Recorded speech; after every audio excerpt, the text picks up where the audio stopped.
Mga kababayan, live ako ulit. Ito yung si Mayabang Challenge. Kinontent ko before yung kay FLM. Ngayon mag-uumpisa ako tungkol kay Amy. Alam mo, isang halimbawa lamang yon, yung gagawa ni Amy Marcos ng pagtuligsa sa kanyang kapatid na presidente. Yan tinatawag na desperate move. Nagpapakita lang siya na mahina siya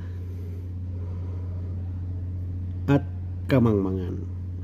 Alam mo, para siyang kumbaga yung isa siyang mangmang na anak, suwail na hindi na pagbigyan ng magulang, pumunta sa kalsada, pinagbabato ang kanilang bahay at nagkakalat ng kahihiyan, pinapakita sa kakapitbahay ang mga ginagawa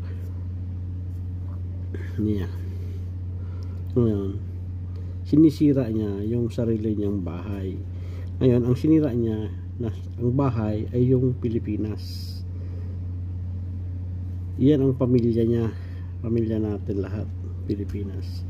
Ngayon, sa ginawa niya, ipinahihiya niya yung sarili niyang bahay na siya mismo ay parte noon. Isa siyang suwail na kahit ang kanyang kapatid ay sinira niya dahil lang sa kanyang ambisyon.